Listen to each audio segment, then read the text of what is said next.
Praise be to God. Once again, we give all glory and honor to our living God for this evening time for the Bible session.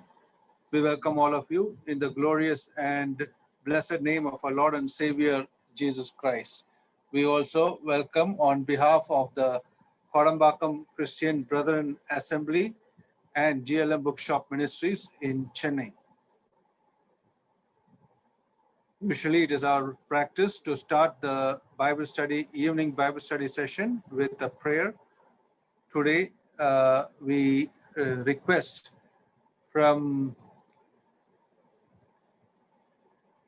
Namakkal district, Brother Madheshwaran, to start with the word of prayer. Over to Namakkal district, Brother Madheshwaran.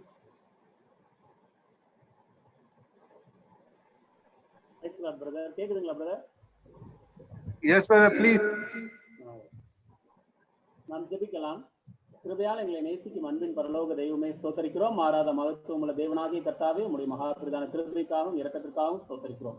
ராஜாதி ராஜாராமே கர்த்தாவே, அனுதினமும் எங்களோடு கூட கர்த்தாவே அப்பா பேசி வருகிறதற்காக ஸ்தோத்தரிக்கிறோம். இப்பேற்பட்ட இதோ ஜூம் கர்த்தாவே பிளாட்ஃபார்ம் மூலமாக தேவரீர் எங்களோடு கூட இடைப்பட்டு வருகிறதற்காக ஸ்தோத்தரிக்கிறோம். இதோ கடந்த அநேக நாட்கள் கர்த்தாவே தேவரீருடைய வார்த்தைகளை எங்களுடைய இல்லங்கள் தோறும் கர்த்தாவை ஒழிக்கும்படிக்கு அப்பா நீர் பாராட்டின அனுகிரகத்துக்காக ஸ்தோத்தரிக்கிறோம். இதற்காக பிரயாசப்படக்கூடிய சபையோரை கர்த்தாவை உம்முடைய கிருபையின் நாளிலே அப்பா விசேஷமாக கோடம்பாக்கம் சபையாரை உம்முடைய கிருபையின் நாளிலே அப்பா நீர்தாமே விசேஷமாக நினைந்திருக்க வேண்டுமா என்று மன்றாடுகிறோம். விசேஷமாக சகோதரர் சந்தோஷ் ஜான்சன் அவருடைய வீட்டாரையும் கர்த்தர்தாமே அப்பா உம்முடைய வருகையின் நாட்களில் நினைவு கூர்ந்து அதற்கேற்ற பிரதிபலன்களை பெற்றுக்கொள்ளத்தக்கதாக இரக்கம் பாராட்டுகிறோம். விசேஷமாக செய்து கொடுக்கக்கூடிய உங்களுடைய தாசரை உங்களுடைய கிருபையின் கரங்களை ஒப்புக் கொடுக்கிறோம். ராஜா நீரே அவரை மறைத்து தகப்பனை கர்த்தாவை எங்களோடு கூட இடைபட வேண்டுமா என்று மன்றாடுகிறோம். விசேஷமாக டிரான்ஸ்லேட் செய்யக்கூடிய சகோதரரை அவருக்கு தேவையான விசேஷ ஞானத்தை கர்த்தர் தந்துள்ள வேண்டுமா என்று மன்றாடுகிறோம். பாடல் பாடி உங்களுடைய நாமத்தை மகிமைப்படுத்தக்கூடிய சகோதர சகோதரிகளை கர்த்தாவை நீர்தானே அப்பா உங்களுடைய நாமத்தை மகிமைப்படுத்திக் கொள்ள வேண்டுமா என்று மன்றாடுகிறோம். ஆரம்பம் முதல் இறுதி வரை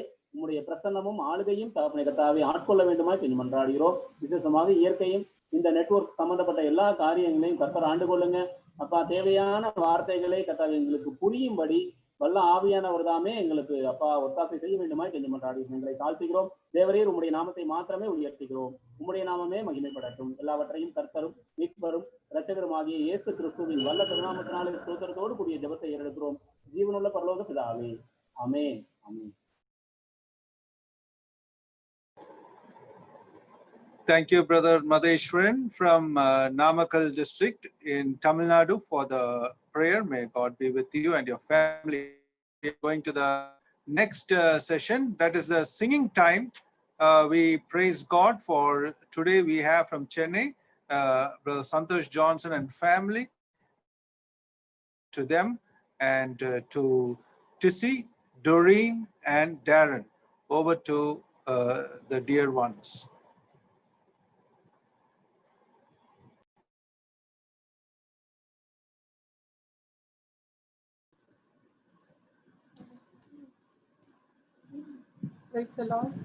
முதலாவதாக பரிசுத்தர் கூட்டம் நடுவில் என்ன ஆரம்பிக்கும் பாடலை நாம் பாடுவோம். சாங் நம்பர் 321 தமிழ் பாடல் புத்தகத்திலிருந்து 321வது பாட்டை நாம் பாடுவோம்.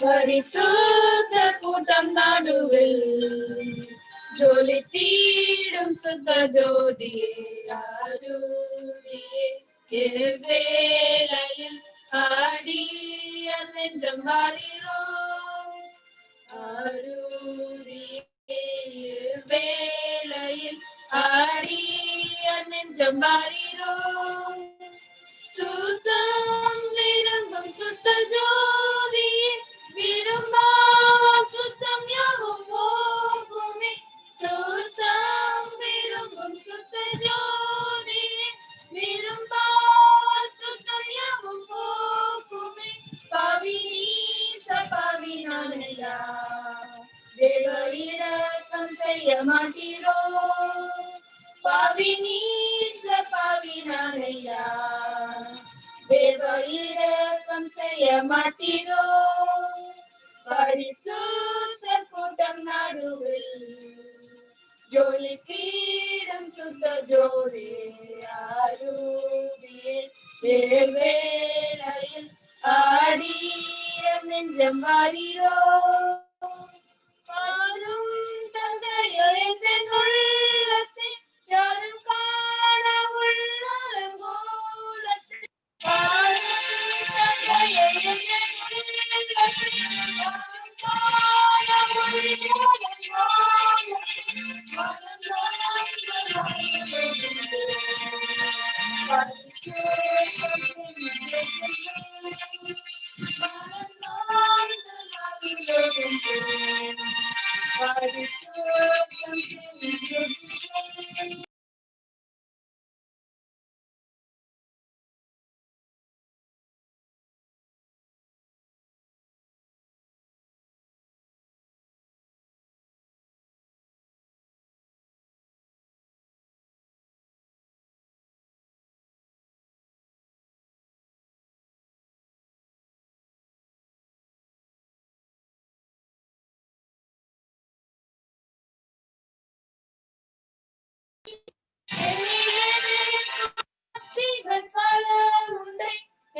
ஜீவன் இல்லை எங்களும்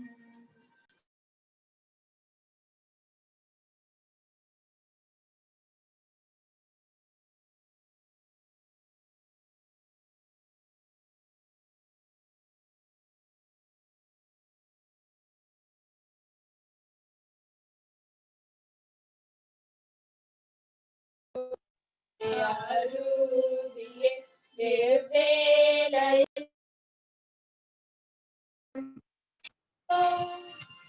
ஆரூபியே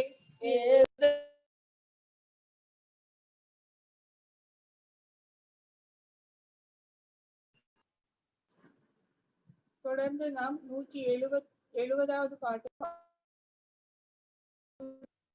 ஆரம்பிக்கும். பாடலுடைய ஒரு சில சரணங்களை நாம் பாடுவோம்.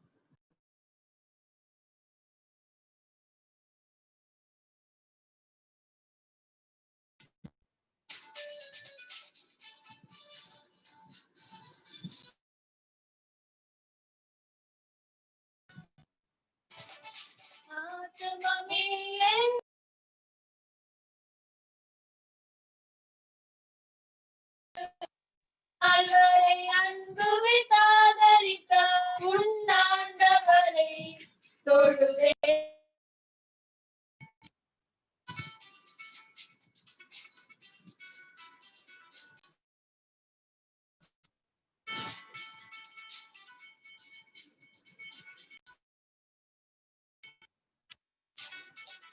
போற்றிடும் வானோர் பூதளத்துள்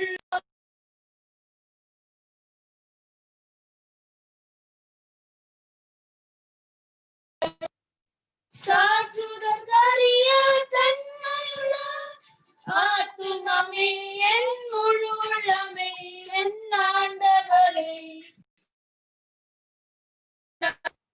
அன்புவை ஆதரித்த உன்னாண்டவரை தொழுதேத்து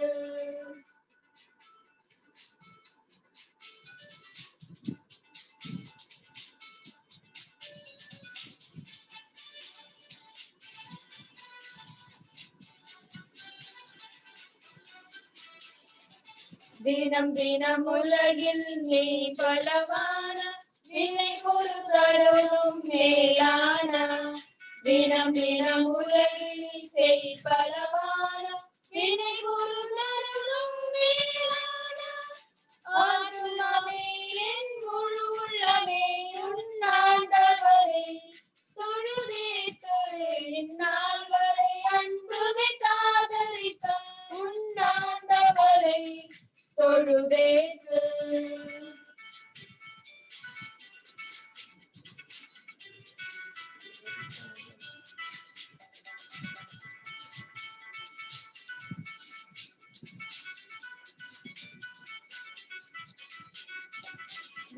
என்னும் துன்பம் மாற்றி ஆனந்த ஓதரும் கைசெய்துய தந்த பாதைனு துண்ட மாற்றி அணந்த ஓதரும் கைசெய்துய தந்த ஆத்துமமே என் முழு உள்ளமே உண்டாண்டவரை தொழுதேத்து இந்நாள் வரை அன்பு வைத்தாதரித்த உண்டாண்டவரை தொழுதேத்து.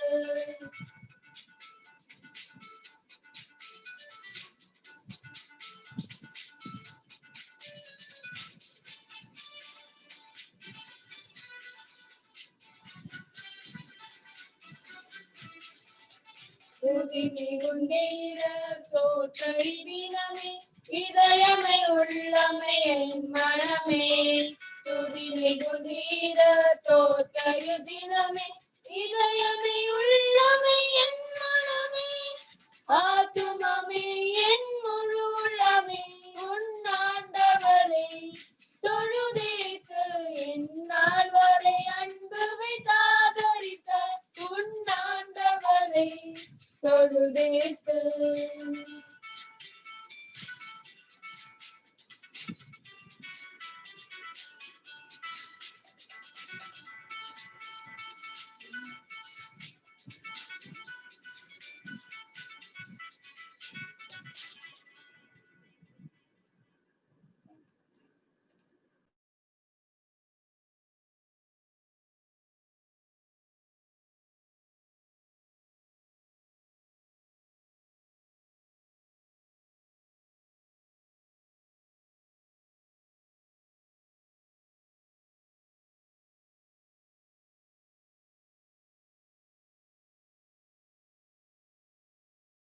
Praise be to God. We thank and praise God for the songs. We give all glory and honor to God and God only.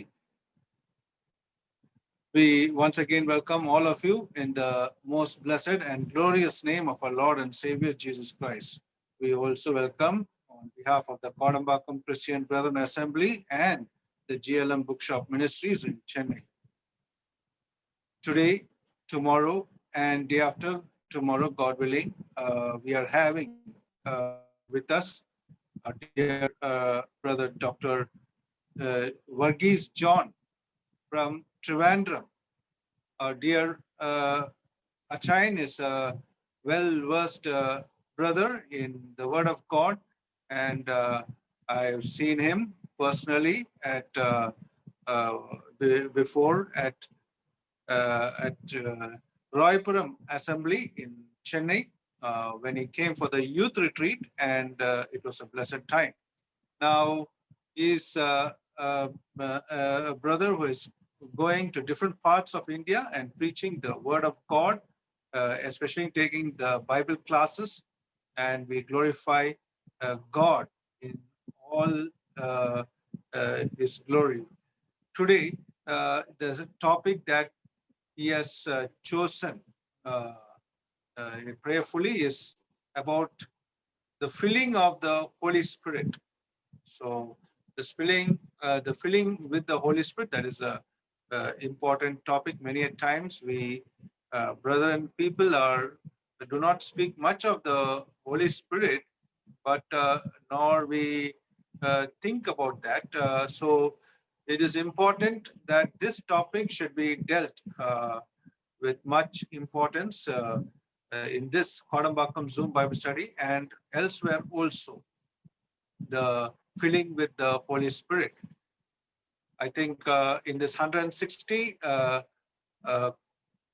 Kodambakkam Zoom Bible study meetings we had, we did not take this topic, filling with the Holy Spirit, and I praise God, the God of Almighty God has led him to take this important topic. Now, we thank God for his presence this evening time, and we welcome our dear brother Varghese John from Trivandrum to this the evening Bible study program. We pray that we would have a wonderful time now in the next 1 hour that or so that we're going to spend in the presence of the Lord. We also welcome our dear brother Spurgeon Bose from Madipakam Christian Assembly in Chennai, and he also has accepted our invitation, and we give all glory and honor to God for that.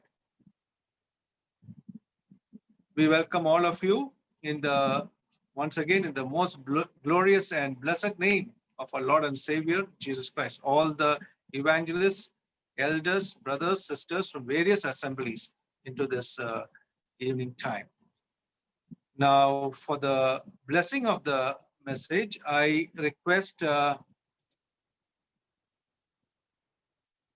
from Pondicherry, the elder David Delphin from Bethel Assembly to pray for the blessing of the message.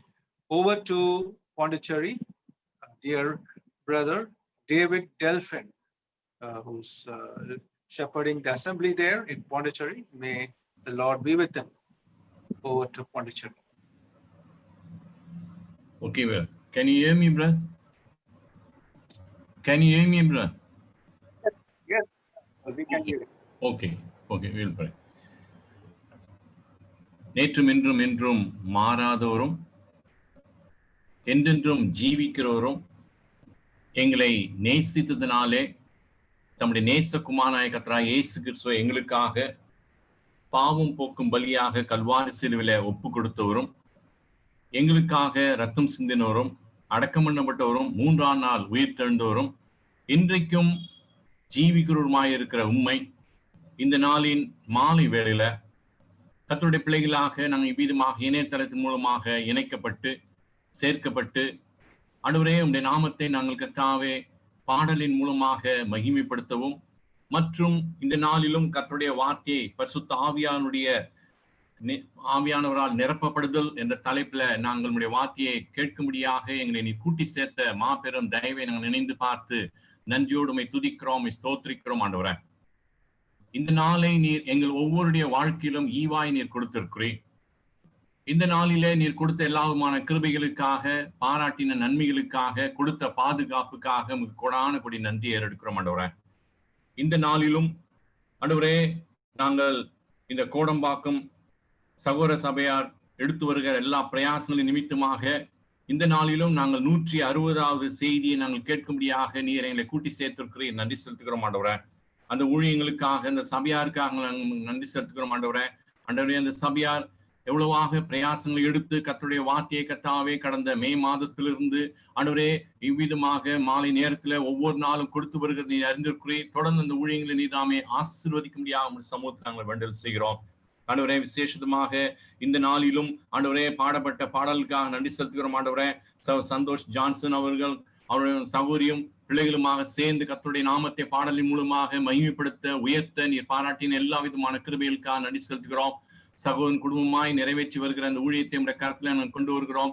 தொடர்ந்து அவரையும் அவருடைய குடும்பத்தாரையும் நீதாமி ஆசீர்வதித்து அவர் மூலமாக நிறைவேற்றப்படுகிற ஊழியங்களை நீதாமி ஆசீர்வதிக்க முடியாமல் சமத்துல வேண்டல் செய்கிறோம் ஆண்டவரே. மற்றும் ஆண்டவரே புக் ஷாப் ஊழியங்களுக்காக ஜெபிக்கிறோம், தொலைக்காட்சி ஊழியங்களுக்காக ஜெபிக்கிறோம். அந்த ஊழியங்களை நம்முடைய சமூகத்தை நினைக்கிறோம் ஆண்டவரே. நீதாமி அவளை ஆசீர்வதிக்க முடியாமல் சமத்துல வேண்டல் செய்கிறோம்.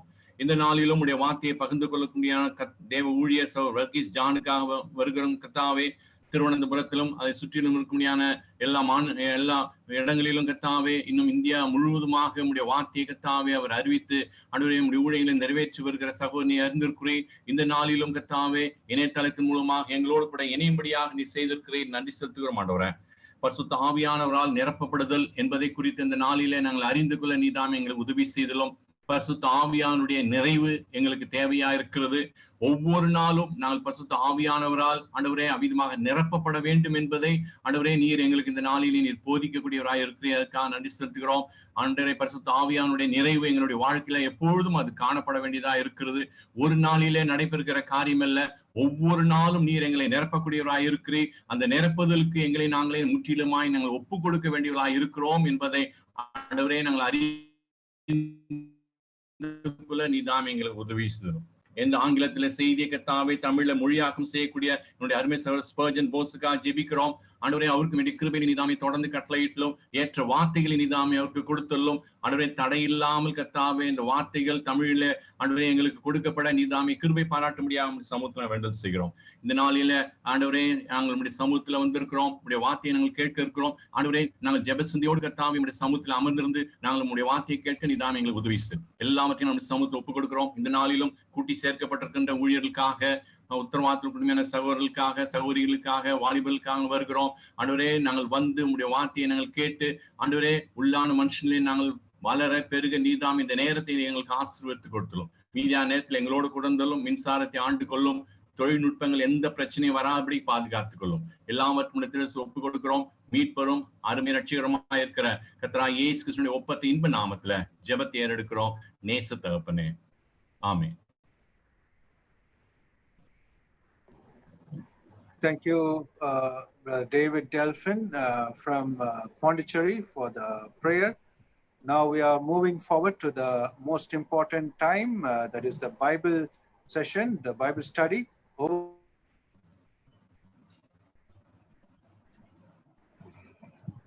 Over to Trivandrum, Brother Varghese John, and to Chennai, Brother Spurgeon Bose. Okay.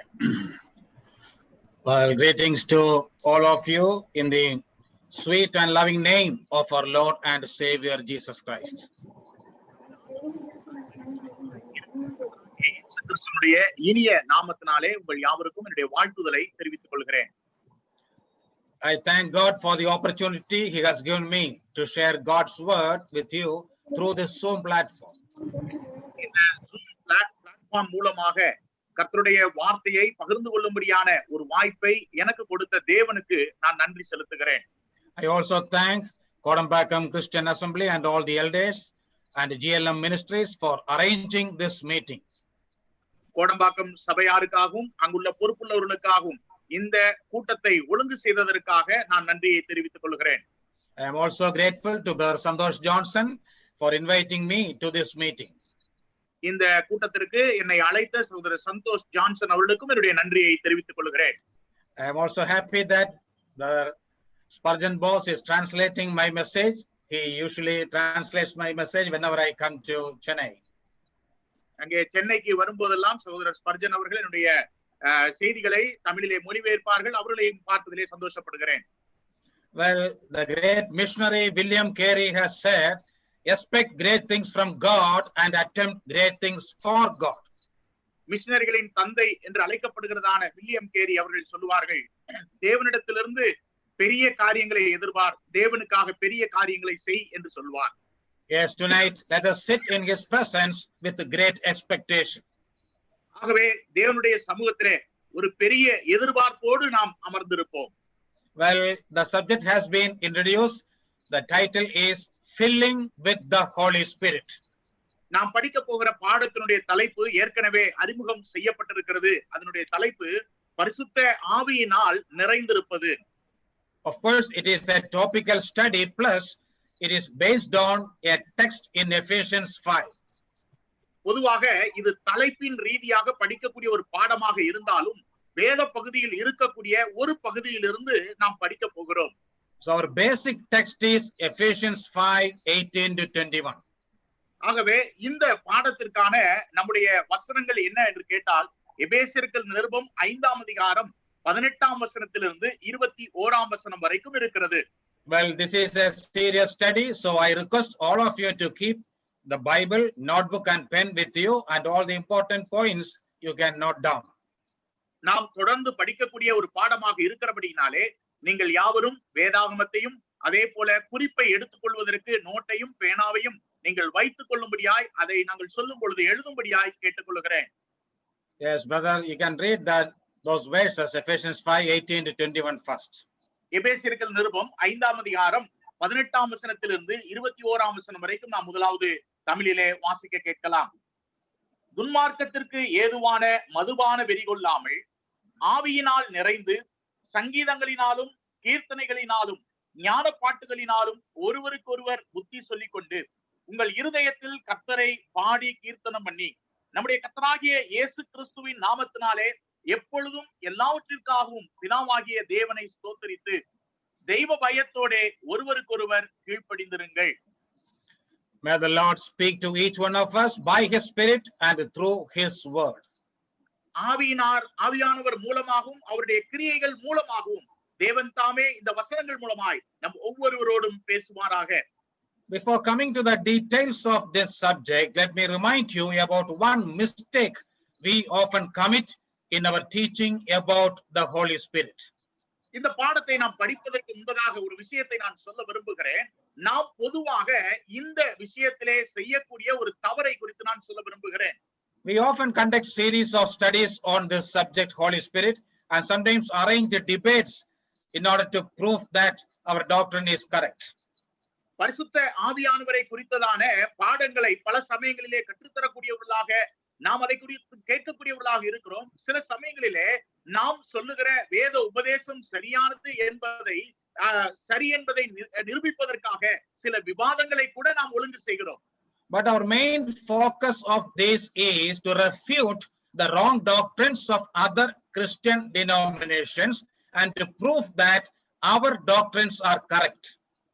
ஆனால் நாம் அப்படிப்பட்ட கூட்டங்களை ஒழுங்கு செய்வதற்கான பிரதான நோக்கம் என்னவாக இருக்கிறது என்று சொன்னால், நாம் விசுவாசிக்கிற இந்த உபதேசம் தான் சரியானது என்பதை நிரூபிக்கவும் அவர்கள் சொல்லுவது தவறு என்பதை நிரூபிப்பதற்காக மாத்திரமே அப்படிப்பட்ட கூட்டங்களை ஒழுங்கு செய்கிறோம். There is nothing wrong in it because it is our duty to proclaim what is right and what is wrong. அப்படிப்பட்ட கூட்டங்களை ஒழுங்கு செய்வது தவறல்ல. ஏனென்று சொன்னால் எந்த உபதேசம் சரியானது எது தவறானது என்பதை சொல்வது நம்முடைய கடமையாக இருக்கிறது. But we often stop our studies there. That is the mistake we commit. ஆனால் நாம் செய்யக்கூடிய தவறு என்னவென்று சொன்னால், அதோடு கூட நாம் நம்முடைய வாதங்களை நிறுத்தி கொண்டு விடுகிறோம். We should not do that. Instead, we have to go further and teach about our responsibilities to the Holy Spirit of God. எது சரியான உபதேசம் என்பதை சொல்லிவிட்டு அதோடு நிறுத்தி விடாமல் அதற்கு பிற்பாடு அதன் மூலமாக பரிசுத்த ஆவியானவரிடத்திலே நாம் எப்படி நடந்து கொள்ள வேண்டும், நம்முடைய கடமைகள் என்ன, பொறுப்புகள் என்ன என்பதையும் நாம் விளக்கி சொல்ல வேண்டும். There are many positive commandments in the New Testament concerning the ministry of the Holy Spirit. பரிசுத்த ஆவியானவருடைய ஊழியங்களை குறித்ததான நேர்மறையான அநேக விஷயங்கள் சொல்லப்பட்டிருக்கிறது. We have to teach and practice those commandments. அப்படிப்பட்ட கட்டளைகளை நாம் போதிக்க வேண்டும், அவைகளை கைக்கொள்ள வேண்டும். Unfortunately, many a time we fail to emphasize these commandments. ஆனால் துரதிர்ஷ்டவசமாக நாம் இந்த கட்டளைகளை நாம் வலியுறுத்துகிறதை விட்டுவிடுகிறோம். One common mistake we often commit is this: we overemphasize relatively less important matters in the Bible and underestimate more important matters. நாம் பொதுவாக செய்யக்கூடிய ஒரு தவறு என்னவென்று சொன்னால், வேதம் எதை அதிக முக்கியமாக சொல்லி இருக்கிறதோ அதற்கு குறைந்த முக்கியத்துவம் கொடுக்கிறோம், எதற்கு குறைந்த முக்கியத்துவத்தோடு சொல்லப்பட்டிருக்கிறதோ அதற்கு நாம் அதிக முக்கியத்துவம் கொடுக்கக்கூடியவர்களாக இருக்கிறோம். To make this point clear, I used to narrate the story of a man who lived in Kerala long back. Late Emitarian sir used to tell this story. இந்த குறிப்பை நான் புரிந்து கொள்வதற்காக ஒரு உதாரணம் சொல்லுகிறேன். காலம் சென்ற எம்இ செரியன் அவர்கள் சொன்னதான அந்த உதாரணத்தை நான் உங்களுக்கு சொல்ல விரும்புகிறேன். This man had a problem of forgetting his umbrella frequently. Kerala மாநிலத்திலே வாழ்ந்ததான ஒரு மனிதன் அவ்வப்போது தான் வைத்திருக்கக்கூடிய கொடையை மறந்து வைத்து விடக்கூடிய ஒரு மனிதன். If he carries his umbrella, he will forget it somewhere and will come back home without it. அந்த குடையை எடுத்து கொண்டு போகிற மனிதன் அவ்வப்போது அவர் மறந்து குடையை எங்காவது வைத்து விட்டு வீட்டிற்கு திரும்பி வந்து விடுவார். Then for a few months he will live without the umbrella. ஆகவே சில மாதங்களுக்கு குடையே இல்லாமல் அவர் செல்வார். But when the next rainy season comes, he has to purchase a new umbrella because in Kerala there are rains for many months. அங்கே மறுபடியுமாக மழை காலம் தொடங்கும் போது ஒரு புதிய குடையை வாங்குவார். ஏனென்று சொன்னால் கேரள மாநிலத்திலே மழை என்பது பல மாதங்கள் தொடர்ச்சியாக பெய்யும். So in one rainy season he purchased a new umbrella and he took a very strong decision that he won't forget it anymore. ஆகவே மழைக்காலம் தொடங்கின போது இந்த மனிதன் ஒரு தீர்மானம் எடுத்தார், இந்த மழைக்காலத்திலே நான் வாங்க போகிற ஒரு புதிய குடையை மிகவும் பத்திரமாக கவனமாக பார்த்துக் கொள்வேன் என்று சொல்லி ஒரு தீர்மானம் எடுத்தான். On the next day, when he was about to leave for office with his umbrella, his wife gave him a very strong warning also. அங்கே அடுத்த நாள் தன்னுடைய அலுவலகத்திற்கு அந்த குடையை எடுத்து செல்லும் பொழுது அவருடைய மனைவியும் ஒரு கடினமான ஒரு எச்சரிப்பை கொடுத்தார்கள். If you come back this evening without this umbrella, I want to give you supper. அங்கே நீங்கள் இன்றைக்கு சாயங்காலம் வரும்பொழுது குடையை கொண்டு வரவில்லை என்று சொன்னால் இரவு உங்களுக்கு உணவு கொடுக்க மாட்டேன் என்று சொல்லி அவர்கள் சொன்னார்கள். When he started from home, he started chanting in his mind, umbrella, umbrella, umbrella. ஆகவே அவர் இந்த அலுவலகத்திற்கு போகும் பொழுது தன்னுடைய மனதிலே குடை குடை குடை என்று சொல்லி மனதிலே பதித்து வைத்துக் கொண்டிருந்தார். When he got into the bus, he was holding the umbrella very firmly in his hand. அங்கே அவர் பேருந்திலே ஏறும் பொழுது அந்த குடையை மிகவும் இறுக்கமாக பிடித்துக் கொண்டார். When he reached the office also, he didn't keep the umbrella down because he will forget it. அலுவலகம் போன பிற்பாடு கூட குடையை அவர் கீழே வைக்கவில்லை. ஏனென்று சொன்னால் கீழே வைத்தால் மறந்து விடுவோமோ என்கிற பயத்திலே அப்படி கீழே வைக்கவில்லை. He did the work in the office by keeping the umbrella in his own lap.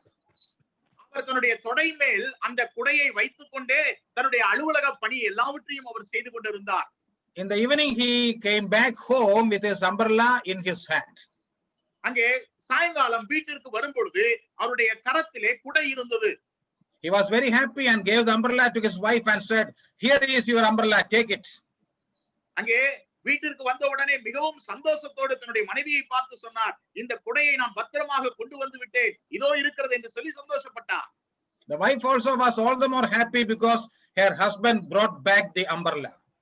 அவருடைய மனைவிக்கும் கூட அதிக சந்தோஷம். என்று சொன்னால் தன்னுடைய கணவன் மறக்காமல் குடையை பத்திரமாக எடுத்து வந்து விட்டார் என்கிறதிலே சந்தோஷமாக இருந்தார்கள்.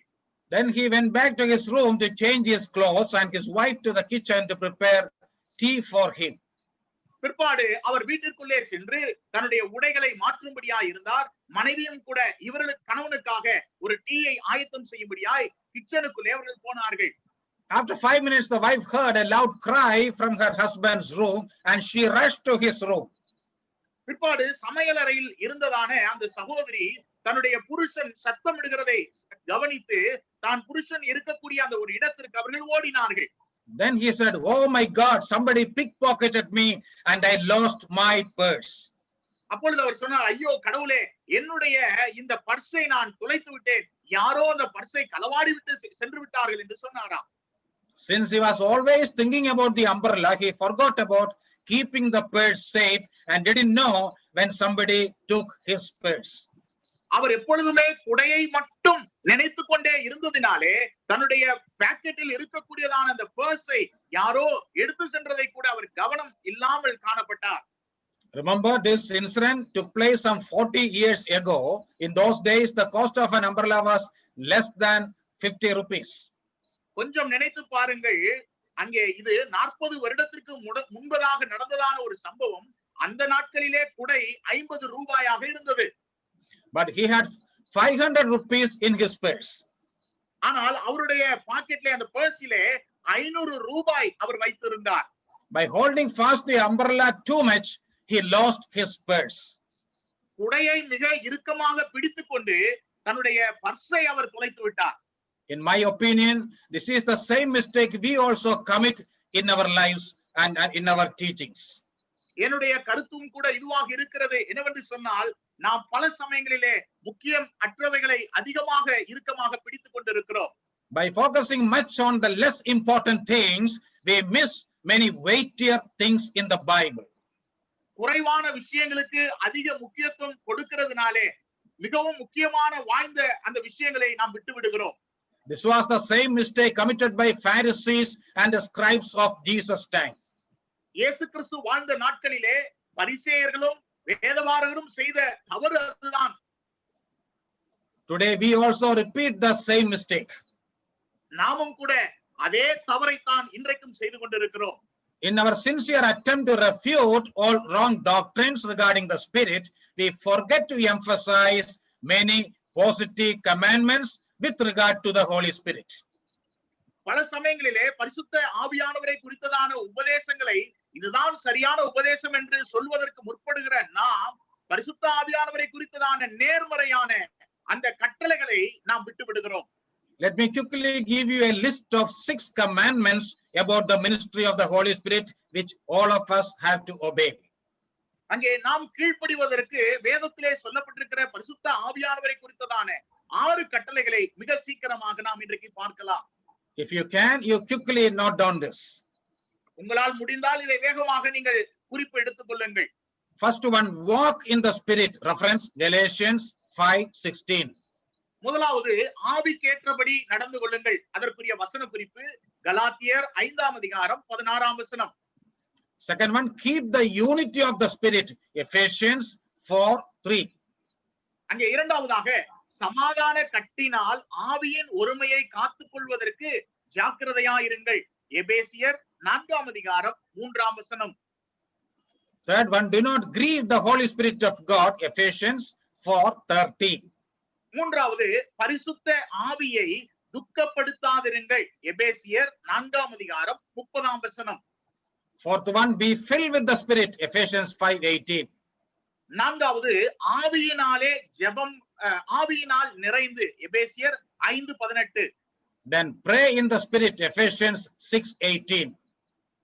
பிற்பாடு ஐந்தாவதாக ஆவியினாலே ஜெபம் பண்ணி. எபேசியர் 6ஆம் அதிகாரம் 18ஆம் வசனம். Sixth one, do not quench the Spirit. 1 Thessalonians 5:19. ஆறாவதாக ஆவியை அவித்து போடாதிருங்கள். 1 தெசலோனிக்கேயர் 5ஆம் அதிகாரம் 19ஆம் வசனம். You see, all these commandments are there in the New Testament, but we rarely speak or preach or teach about these things. இந்த கட்டளைகள் எல்லாம் புதிய ஏற்பாட்டில் தான் சொல்லப்பட்டிருக்கிறது. இவைகளை அதிகமாக போதிப்பதில்லை, இதை அதிகமாக கைக்கொள்வதும் இல்லை. And out of these 6, the most important one, the crux is the fourth one, be filled with the Spirit. இந்த 6 குறிப்புகளிலே மிக முக்கியமான குறிப்பு என்னவென்று சொன்னால் 4வது குறிப்பு ஆவியினாலே நிறைந்து என்று சொல்லி நாம் வாசிக்கிறோம். Only if we are filled with the Spirit, we can obey the other commandments also. ஆவியினாலே நிறைந்த ஒரு வாழ்க்கை வாழும் பொழுது மற்ற குறிப்புகளுக்கெல்லாம் நாம் கீழ்ப்படிய முடியும். Well, the next title is the importance of being filled with the Spirit. ஆகவே அடுத்த ஒரு முக்கியமான தலைப்பு என்னவென்று சொன்னால் அங்கே ஆவியினால் நிறைந்திருக்க வேண்டியதனுடைய அவசியம் என்ன என்பதை குறித்து நாம் படிக்க போகிறோம்.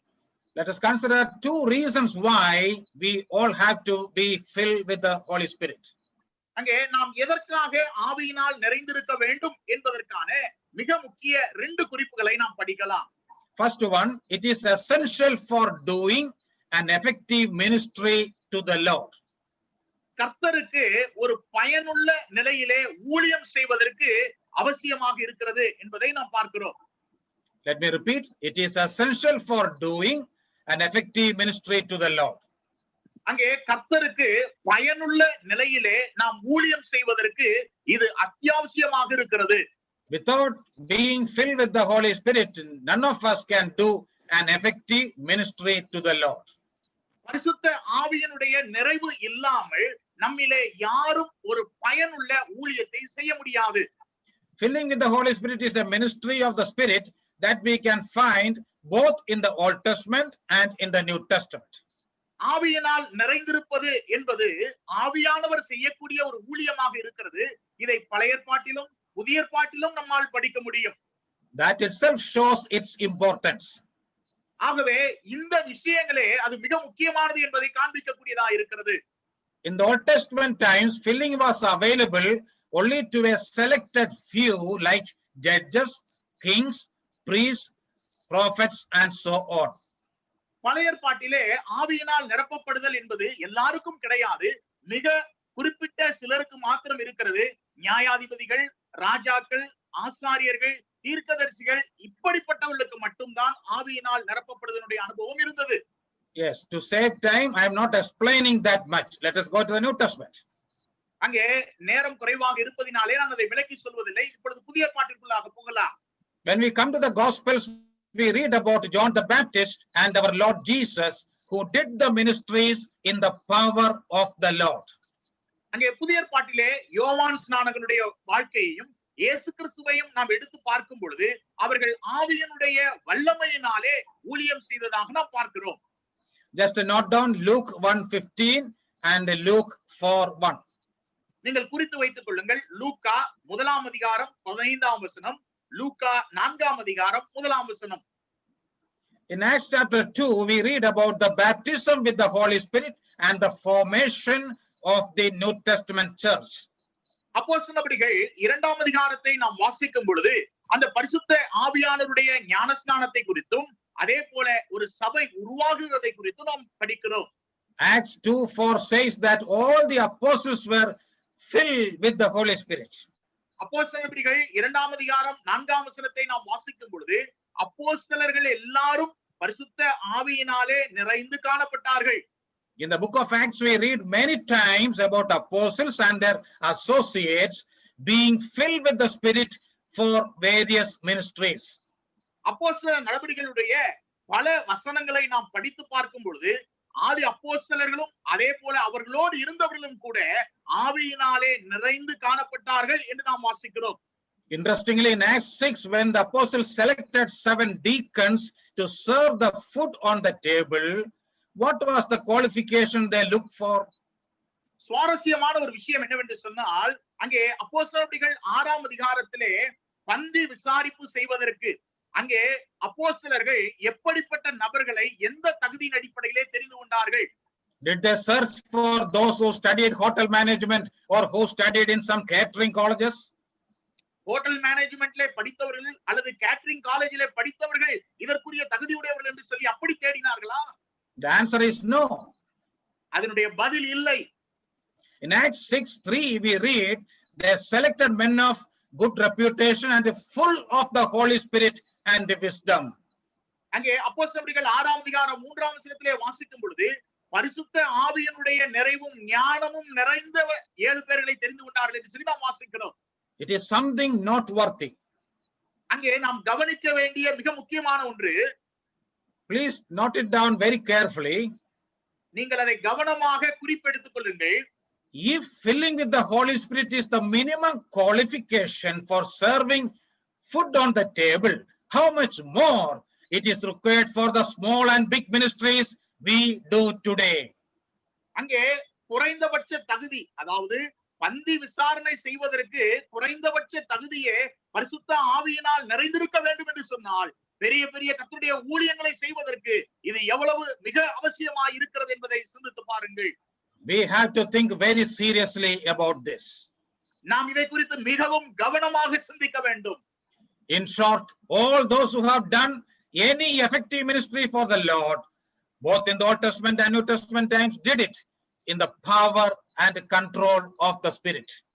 பழைய ஏற்பாட்டிலும் சரி புதிய ஏற்பாட்டிலும் சரி அந்த அவர்கள் செய்த ஊழியங்கள் பயனுள்ளதாக இருந்திருக்க வேண்டுமானால் அவர்கள் பரிசுத்த ஆவியினுடைய ஆளுகையிலும் நிறைவிலும் செய்திருக்கிறார்கள்.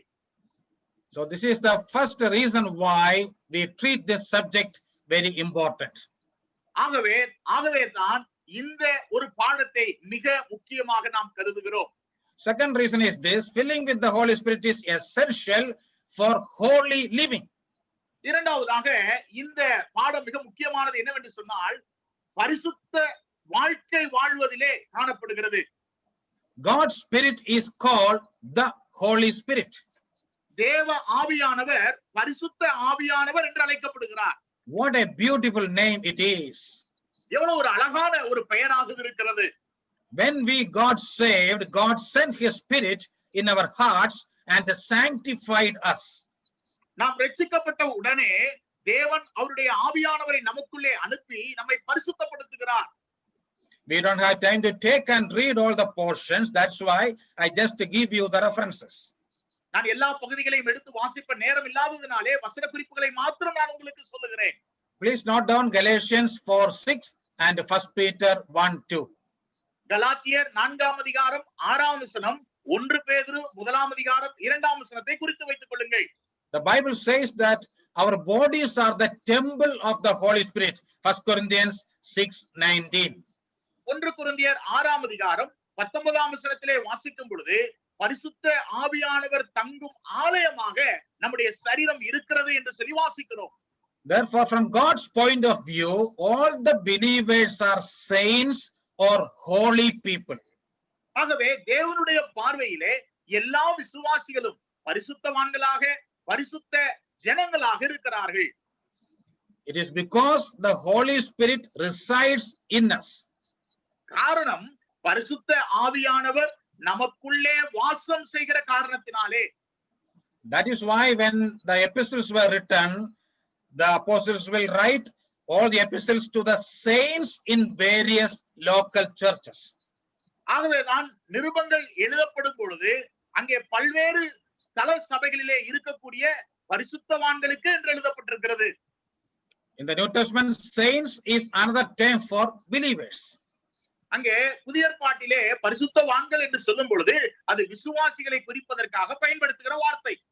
But remember, this is only a positional truth.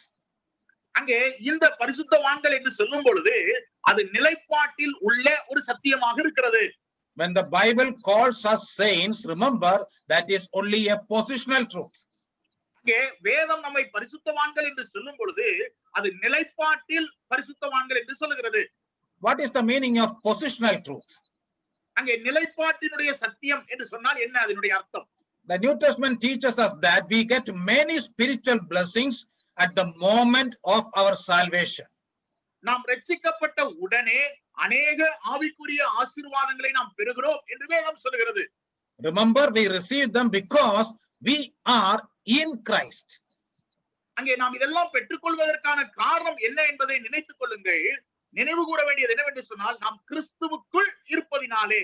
Because of our position in Christ, we received them. நம்முடைய நிலை கிறிஸ்துவுக்குள் இருப்பதினாலே நாம் அதை பெற்றுக்கொள்கிறோம். Therefore, these blessings and privileges are called positional blessings or positional truths. ஆகவே தான் இந்த ஸ்லாக்கியங்களும் ஆசீர்வாதங்களை குறித்து சொல்லும் பொழுது நிலைப்பாட்டிலே நாம் அந்த ஆசீர்வாதங்களை அடைந்திருக்கிறோம் அல்லது நிலைப்பாட்டினுடைய சத்தியம் என்று சொல்லுகிறோம். But to make them a reality, a practical reality, we have to do something or fulfill certain conditions. அப்படியானால் அதை நடைமுறை வாழ்க்கையிலே நிறைவேற்றுவதற்கு சில நிபந்தனைகளை நாம் நிறைவேற்ற வேண்டும். To make this point clear, let me give you an imaginary illustration. இந்த குறிப்பை நீங்கள் விளங்கிக் கொள்வதற்காக ஒரு கற்பனை கதையை நான் உங்களுக்கு சொல்லுகிறேன். Suppose there is a beggar who comes and sits at the street corner of your town. நீங்கள் கற்பனை செய்து கொள்ளுங்கள், உங்களுடைய பட்டணத்தில் நீங்கள் வசிக்கக்கூடிய அந்த நகரத்திலே ஒரு மூலையிலே ஒரு பிச்சைக்காரன் வந்து பிச்சை எடுப்பதற்காக அமர்கிறான்.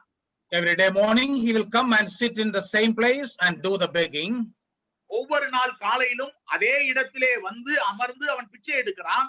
Suppose one day one of the millionaires of the city comes on that way and happens to see this man.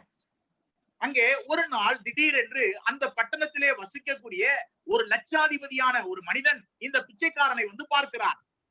Then he has pity on this poor man and he decides to make this beggar also a millionaire. ஆகவே இந்த பிச்சைக்காரனை பார்த்த உடனே அவனுக்கு ஒரு பரிதாபம் ஏற்பட்டு இவனையும் கூட ஒரு லட்சாதிபதி ஆக்க வேண்டும் என்று சொல்லி அவன் விரும்புகிறான். Remember, this is only an imaginary story. Usually no millionaire will ever think like that. அங்கே இது ஒரு கற்பனை கதை தான், ஒருபோதும் லட்சாதிபதி அப்படியெல்லாம் யோசிக்க மாட்டார்கள். So he goes to the nearby bank and opens an account for this man and puts 10 lakh rupees in his account.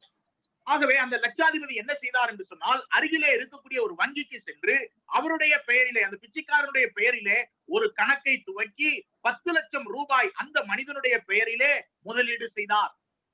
Then he comes back and gives the passbook to this beggar and tells him, look, I have put 10 lakh rupees in your account. Now this money is yours and you can use it for your various needs. அந்த லட்சாதிபதி பிற்பாடு இந்த பிச்சைக்காரனிடத்திலே வந்து இந்த பாஸ்புக்கை கொடுத்து, இதோ இந்த வங்கி கணக்கிலே 10 லட்சம் ரூபாய் நான் உனக்காக முதலீடு செய்திருக்கிறேன், உனக்கு தேவைப்படும் பொழுது இதை எடுத்து செலவழித்துக் கொள் என்று சொல்லி அதை கொடுத்து விட்டார். Then the beggar tells thanks to this rich man and the rich man goes back to his own way. பிற்பாடு அந்த பிச்சைக்காரன் அந்த லட்சாதிபதி முதலாளிக்கு அவர் நன்றி சொல்லி அங்கே அனுப்பிவிட்டார், அவரும் சென்று விட்டார். The beggar continued his job for that day and went back home in the evening as usual. அங்கே அந்த பிச்சைக்காரன் அந்த நாள் முழுவதும் பிச்சை எடுத்துவிட்டு சாயங்காலத்திலே அவன் தன்னுடைய வீட்டிற்கு திரும்பி போனான். On the next day morning also, as usual, he comes back and sits in the same place and continues his job. அடுத்த நாள் காலையிலும் கூட தான் எப்பொழுதும் வழக்கமாக பிச்சை எடுப்பதை போலவே அவர் வந்து பிச்சை எடுக்க ஆரம்பித்தார். But this day there is a difference. ஆனால் இன்றைக்கு பிச்சை எடுக்கும் பொழுது ஒரு வித்தியாசமான நிலையிலே பிச்சை எடுக்கிறார். He holds the passbook in his left hand and beggar's bowl in his right hand, and that's the begging. தன்னுடைய இடது கையிலே வங்கி கணக்கு புஸ்தகத்தை வைத்துக் கொண்டும் வலது கையிலே அந்த பிச்சை எடுக்கக்கூடிய அந்த கோப்பையையும் எடுத்துக்கொண்டு அவர் பிச்சை எடுத்துக் கொண்டிருந்தார். So far you heard the story. Now let me ask you a question. இப்ப நீங்க கதையை கேட்டீங்க, நான் ஒரு கேள்வியை கேட்கிறேன். I know that you cannot answer my question, but you think and try to give an answer in your mind. எனக்கு தெரியும் உங்களால இப்ப பதில் சொல்ல முடியாது, ஆனால் கேட்கப்பட்ட கேள்விக்கு நீங்கள் யோசித்து பதிலை நீங்களே சொல்லிக் கொள்ளுங்கள். What do you think about this man now? Is he a beggar or a millionaire?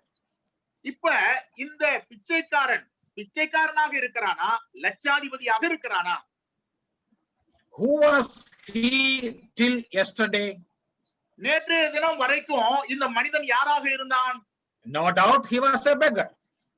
அதுல சந்தேகமே இல்ல, ஒரு பிச்சைக்காரன் தான். But who is he today? ஆனா இன்னைக்கு அவன் யார்? Some may say a beggar. சிலர் சொல்றாங்க அவர் பிச்சைக்காரா இருக்கலாம் அப்படின்னு சொல்லலாம். Some may say a millionaire. சிலர் சொல்லுவாங்க இல்ல அவரு இப்ப லட்சாதிபதியா இருக்கிறாருன்னு சொல்லலாம். And some others may say a millionaire beggar. சில பேர் சொல்லுவாங்க இல்ல பிச்சைக்கார லட்சாதிபதி அப்படின்னு சொல்லுவாங்க. But let me give you the correct answer. ஆனா நான் ஒரு சரியான பதிலை சொல்லுகிறேன். In fact, in principle, now he is a millionaire. அங்கே கொள்கை ரீதியாக அல்லது கோட்பாடின் ரீதியாக பார்க்கும் பொழுது அவர் ஒரு லட்சாதிபதி தான். But in practice, he is still a beggar.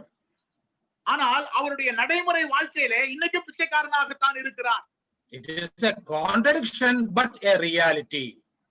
இது முரண்பாடாக இருந்தாலும் இதுதான் நடைமுறையிலே உண்மையாக இருக்கிறது. Have you ever seen such a millionaire beggar anywhere? நீங்கள் உங்களுடைய வாழ்க்கையிலே எங்கேயாவது அங்கே பிச்சைக்கார லட்சாதிபதியை பார்த்திருக்கிறீர்களா? May not be. அங்கே நாம பார்த்திருக்க முடியாது. But there are many spiritual millionaire beggars in the church. ஆனால் சபைகளிலே அநேக ஆவிக்குரிய தரித்திரர்கள் இருக்கிறார்கள். In a spiritual sense, many of us are millionaire beggars. அங்கே ஆவிக்குரிய ரீதியிலே நான் சொல்ல வேண்டுமானால் ஆவிக்குரிய தரித்திரர்கள் சபையிலே அதிகமாக இருக்கிறார்கள். On Sundays, we will hold our Bibles in our hands and say, we are saints. ஞாயிற்றுக்கிழமைகளிலே கையிலே வேதாகமத்தை வைத்துக் கொண்டு சொல்கிறார்கள், நாங்கள் பரிசுத்தவான்கள். Bible is our passbook. அங்கே வேதம் தான் எங்களுடைய வங்கி கணக்கு புஸ்தகமாக இருக்கிறது. On weekdays, we are weak Christians like this beggar. ஆனால் வார நாட்களிலே பலவீனமான இந்த தரித்திரனை போல நாம் காணப்படுகிறோம். If you have not seen such a spiritual millionaire beggar, you have to do one thing tonight. அங்கே ஆவிக்குரிய அங்கே தரித்திரம் உள்ள அந்த ஐஸ்வர்யவான்களை பார்க்க வேண்டுமானால் நீங்கள் இந்த இரவிலே ஒன்று செய்ய வேண்டும். After this meeting, you take a mirror and look at it, then you can see at least one spiritual millionaire beggar.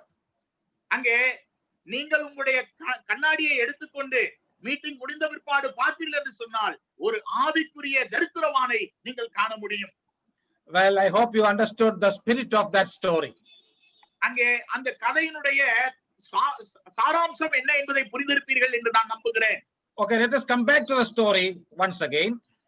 நாம் மறுபடியும் இந்த கதையை குறித்து நாம் சிந்திக்கலாம். How can this beggar in the story become a millionaire in practice? அங்கே கதையிலே இருக்கக்கூடிய இந்த பிச்சைக்காரன் எப்படி நடைமுறையிலே லட்சாதிபதியாய் மாறுகிறான்? First of all, he has to throw away his beggar's bowl and go to the bank and withdraw money little by little and use it for his daily needs. முதலாவது அந்த தரித்திரன் செய்ய வேண்டிய விஷயம் என்னவென்று சொன்னால் தான் எடுக்கிற அந்த பிச்சை எடுக்கக்கூடிய கோப்பையை தூக்கி எறிந்துவிட்டு அவன் வங்கிக்கு சென்று தன்னுடைய தேவைக்கு தக்கதாக அந்த பணத்தை எடுத்து அவன் செலவு செய்ய வேண்டும். Then gradually he will become a millionaire in practice. அங்கே பிற்பாடு கொஞ்சம் கொஞ்சமாக அவனுடைய செயல்பாட்டின் மூலமாக அவன் ஒரு ஐஸ்வர்யவானாக அல்லது லட்சாதிபதியாய் மாறுகிறான். By way of comparison, let me tell you the application of this story. இந்த ஒப்புமையாக இந்த கதையிலிருந்து வரக்கூடிய ஒரு விஷயத்தை நான் சொல்கிறது என்னவென்றால், At the time of salvation, God declared all of us saints. நாம் ரட்சிக்கப்பட்ட அந்த நேரத்திலே தேவன் நம்ம எல்லாரையும் பரிசுத்தவான்கள் என்று பிரகடனப்படுத்தி இருக்கிறார். All believers are saints in principle. எல்லா விசுவாசிகளும் பரிசுத்தவான்கள் என்பது கொள்கை ரீதியாக சொல்லப்பட்டது. In other words, in positionally, we all are saints. இன்னொரு வார்த்தையில் சொல்ல வேண்டுமானால் நிலைப்பாட்டில் நாம் எல்லாரும் பரிசுத்தவான்கள். But how can we become saints in practice? ஆனால் நடைமுறையில நாம் எப்படி பரிசுத்தவான்களாய் மாறுவது? To achieve this, we have to permit the Holy Spirit of God to fill and control us daily. அதை அடைவதற்கு நம்முடைய அனுதின வாழ்க்கையிலே பரிசுத்த ஆவியானவர் நம்மை ஆட்கொள்வதற்கு, நம்மை ஆளுகை செய்வதற்கு நாம் நம்மை விட்டு கொடுக்க வேண்டும். Here comes the connection between holy life and filling with the Holy Spirit. அங்கே பரிசுத்த வாழ்க்கைக்கும் பரிசுத்த ஆவியானவருடைய நிறைவுக்கும் இருக்கக்கூடிய ஒரு தொடர்பை தான் நாம் இங்கே பார்க்கிறோம். Filling with the Holy Spirit is important because it is essential for leading a holy life. பரிசுத்த ஆவியினால் நிறைந்த ஒரு வாழ்க்கை அவசியம். ஏனென்று சொன்னால் அப்பொழுது மட்டுமே நம்மால் பரிசுத்தமான ஒரு வாழ்க்கை வாழ முடியும். Let us go to the next title, meaning of the word filling. அங்கே அடுத்த தலைப்புக்கு நாம் போகலாம். நிறைதல் என்று சொல்கிற அந்த வார்த்தையினுடைய அர்த்தம் என்ன என்பதை பார்க்கலாம். In verse 18 we read, do not get drunk with wine, it is dissipation, but be filled with the Holy Spirit.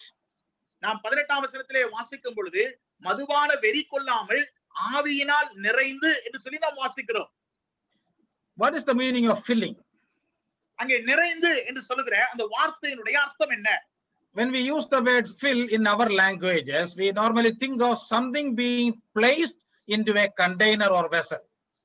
அங்கே நம்முடைய பாஷையிலே நிரப்புதல் என்று சொன்னாலே ஏதோ ஒரு குடுவையிலே நாம் ஊற்றுவது அல்லது அதை நிரப்புவது என்று தான் நாம் புரிந்து கொள்கிறோம். For example, we pour water and fill a glass tumbler. அங்கே ஒரு உதாரணத்திற்கு ஒரு கிளாஸிலே அங்கே தண்ணீரை ஊற்றி அதை நிரப்புகிறோம். But that is not the meaning of filling when it is used with the Holy Spirit. ஆனால் பரிசுத்த ஆவியினால் நிரப்பப்படுதல் என்று சொல்லப்படும் பொழுது அந்த அர்த்தத்தில் இங்கே எழுதப்படவில்லை.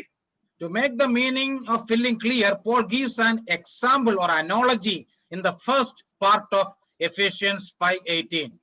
ஆகவே இந்த பரிசுத்த ஆவியினால் நிரப்பப்படுதல் என்பதை புரிந்து கொள்வதற்கு அப்போஸ்தலனாகிய பவுல் மேலே உள்ள ஒரு உதாரணத்தை அவர் பயன்படுத்துகிறதை நாம் பார்க்கிறோம். In the first part of the verse we read, and do not be drunk with wine, in which is dissipation. அங்கே நாம் வாசிக்கும் பொழுது முதல் பகுதியிலே துன்மார்க்கத்திற்கு ஏதுவான மதுபான வெறி கொள்ளாமல். When we read the beginning of this verse, we find some mismatch between the first and second part. முதல் பகுதியையும் இரண்டாவது பகுதியையும் வாசிக்கும் பொழுது ரெண்டும் தொடர்பற்றதாக அல்லது ஒத்ததாக இல்லாமல் இருப்பதை நாம் பார்க்கிறோம். The first part speaks of drinking wine and indecent behavior. அங்கே முதல் பகுதியானது மதுபானத்தை எடுத்துக்கொள்வதும் துன்மார்க்கமான நிலையிலே நடந்து கொள்வதை குறித்து சொல்லப்படுகிறது. But the second part deals with filling with the Holy Spirit, a very holy and lofty subject. ஆனால் இரண்டாவது பகுதி பரிசுத்தமான ஒரு வாழ்க்கை அல்லது பரிசுத்தமான ஒரு காரியத்தையும் ஆவியினால் நிறைந்திருப்பதையும் குறித்து பேசுகிறது. Why did Paul use such an example before speaking about such a holy subject? ஒரு பரிசுத்தமான ஒரு தலைப்பை குறித்து பாடத்தை குறித்து பேசும் பொழுது ஏன் அப்போஸ்தலனாகிய பவுல் இப்படிப்பட்ட ஒரு தவறான ஒரு உதாரணத்தை எடுத்து பயன்படுத்துகிறார்? Here we have to understand the background of the people to whom Paul writes this epistle. இந்த நிருபத்தை யாருக்கு எழுதுகிறார், அவர்களுடைய பின்னணி, அவருடைய வாழ்க்கை எப்படிப்பட்டதாக இருந்தது என்பதையும் நாம் புரிந்து கொள்ள வேண்டும். We know that almost all the believers in Ephesus have come from a Gentile background. எபேசு பட்டணத்திலே இருக்கக்கூடிய சபையிலே இருக்கக்கூடிய விசுவாசிகள் எல்லாரும் புறஜாதியினுடைய பின்னணியிலிருந்து வந்தவர்கள் என்பதை புரிந்து கொள்ள வேண்டும். And many of them were drunkards in their past life. அவருடைய கடந்த கால வாழ்க்கையிலே அல்லது ரட்சிக்கப்படுவதற்கு முன்பதாக அவர்கள் குடிப்பழக்கத்திற்கு அடிமையுடையவர்களாக இருந்தார்கள். So this example they will understand very well. ஆகவே இந்த உதாரணத்தை சொன்னால் அவர்கள் நன்றாக புரிந்து கொள்வார்கள்.